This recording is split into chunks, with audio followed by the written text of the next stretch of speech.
Hello everyone. आज हम पढ़ने वाले हैं class 10th prose number 3 from the diary of a young girl. From the diary of a young girl लिखिए Anne Frank ने। तो चलिए आइए शुरू करते हैं। मेरे जैसे किसी शख्स के लिए एक डायरी लिखना सचमुच एक अनोखा तजुर्बा है। सिर्फ इसीलिए नहीं कि मैंने इससे पहले कभी कुछ नहीं लिखा, बल्कि इसीलिए भी क्योंकि मुझे ऐसा लगता है कि बाद में न मुझे और न ही किसी दूसरे को एक 13 साल की स्कूल लड़की के ख्यालों में कोई दिलचस्पी होगी। फिर भी इससे कोई फ़र्क नहीं पड़ता, क्योंकि मेरा लिखने को मन कर रहा है और इससे भी ज़्यादा मुझे इस बात की ज़रूरत महसूस हो रही है कि मैं अपने दिल में भरी सभी बातों का बोझ उतार दूं। लोगों के बेनस्बत कागज़ में ज़्यादा सब्र होता है। मुझे इस कहावत का ख्याल एक ऐसे दिन आया जब मैं कुछ उदास थी और अपने हाथों में अपनी ठुड्डी रखे हुए घर पर बैठी हुई थी, उकताई हुई और ढीली डाली पड़ी और बेजान सी बनी हुई सोच रही थी कि घर पर बैठी रहूं या बाहर की तरफ जाऊं। आखिर में वहीं बैठी रही जहाँ पे मैं थी और सोचती रही। हाँ, कागज़ में सचमुच लोगों से ज़्यादा सब्र होता है।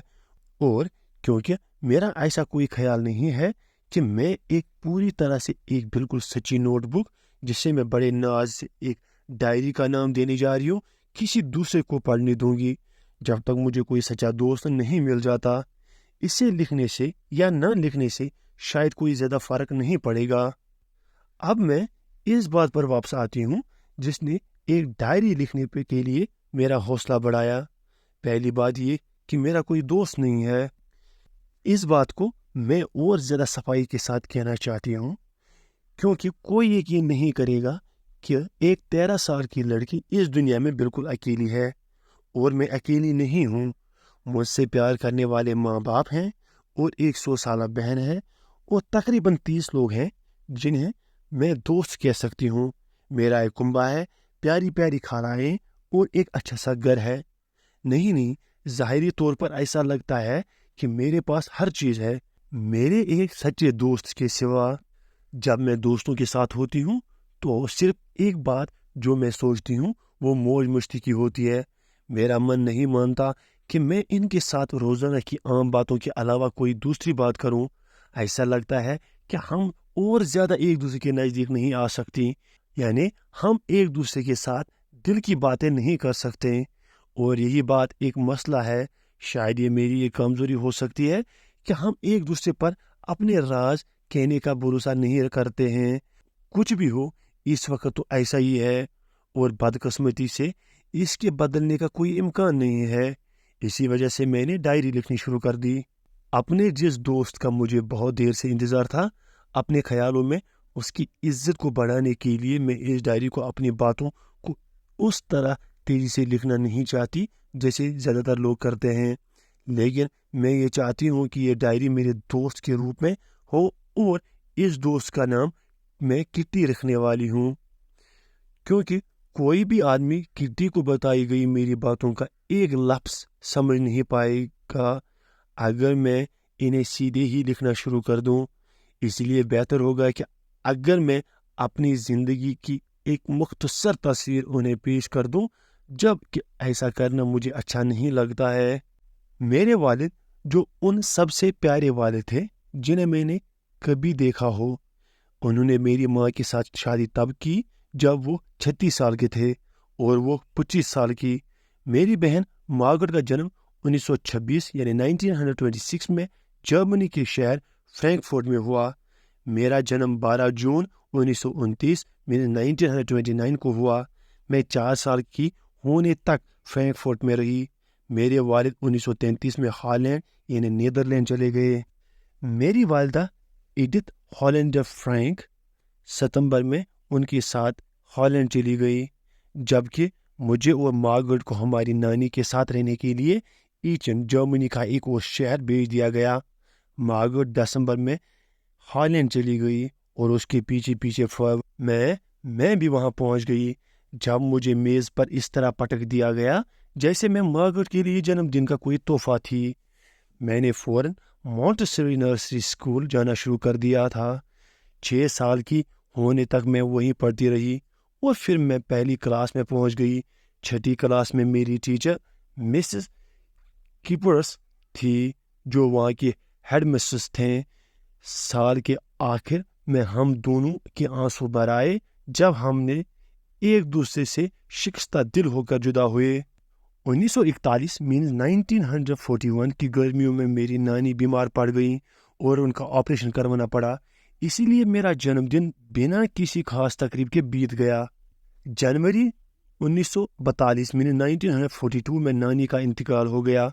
कोई नहीं जानता था कि वो मुझे कितना याद आती है और मैं अब भी उससे प्यार करती हूँ। ये फैसला हुआ कि 1942 के मेरे इस जन्मदिन पर पिछले जन्मदिन की कमी को पूरा कर दिया जाए और तब नानी की शम्मा भी दूसरी शम्माओं के साथ रोशन कर दी गई। हम चारों अब भी ठीक ढंग से रह रहे थे और इस तरह मैं आज की तारीख 20 जून 1942 1942 तक आ पहुंची हूँ, जब मैं अपनी डायरी का रस्मी तौर पर इफ्तिताह करने जा रही हूँ।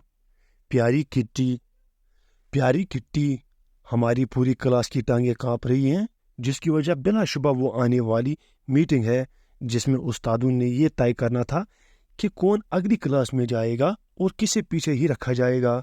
आधी क्लास शर्तें लगाने में लगी हुई है। GN और हमारे पीछे बैठे दो लड़कों पर हंस हंस कर पागल हो रहे हैं। GN और जैकी उस पर, जिन्होंने छुट्टियों के लिए बचाए हुए अपने पैसे दांव पर लगा दिए हैं। सुबह से रात तक यही चलता रहा। तुम पास हो जाओगे? नहीं, मैं नहीं होऊंगा। हाँ, हो जाओगे? नहीं, मैं नहीं होऊंगा। जी की इल्तिजा करते हुए नजरें और मेरे गुस्से से भरे लफ्ज़ भी इन्हें खामोश नहीं कर पाते। अगर तुम मुझे पूछो तो मैं कहूँगी कि हमारी क्लास में नालायक इतने ज़्यादा हैं कि क्लास में 1/4 पीछे ही रखा जा सकता है। लेकिन उस्ताद, इस धरती पे एक ऐसी अजीब कौम होते हैं जिनके बारे में पूरी तरह से अंदाज़ा लगाया नहीं जा सकता। यानी ये नहीं कहा जा सकता कि वो कब क्या कर दे। मुझे अपनी सहेलियों और अपने बारे में इतनी परेशानी नहीं है। हम पास हो जाएंगे। सिर्फ एक बात जिसके बारे में मुझे यकीन नहीं है वो हिसाब का मजमून है। कुछ भी हो, हम इंतज़ार करने के सिवा और कुछ नहीं कर सकते। तब तक हम एक दूसरे से यही कहते रहे हैं कि हिम्मत मत हारो। मैं अपने सभी उस्तादों के साथ बहुत ठीक चल रही हूँ। वो गिनती में कुल 9 हैं, 7 मर्द और 2 औरतें। मिस्टर कीसिंग, वो बूढ़ा दकियानुसी जो हिसाब पढ़ाता है, वो बहुत अरसे से मुझसे नाराज़ था क्योंकि मैं बहुत बोला करती थी। कई बार खबरदार करने के बाद इसने मुझे सज़ा की शक्ल में फालतू होमवर्क दे दिया। एक बातों ने इस मजमून पर लिखने को एक मजमून दे दिया। एक बातों ने इस तरह के मजमून पर भला आप क्या लिख सकते हैं? इसके बारे में मैं बाद में सोचूंगी। मैंने ऐसा फैसला कर लिया। मैंने मजमून का मौजू अपनी कॉपी में लिख लिया, इसे अपने बैग में ठूसना और खामोश बैठने की कोशिश की।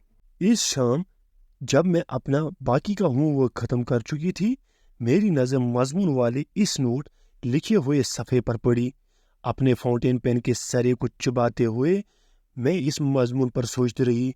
कोई भी आदमी लफ्ज़ों के बीच बड़ी बड़ी खाली जगहें छोड़ता हुआ इधर उधर की बातें लिख सकता है, लेकिन होशियारी इस बात में थी कि बोलने की ज़रूरत को साबित करने के लिए ठोस दलीलें पैदा की जाएं।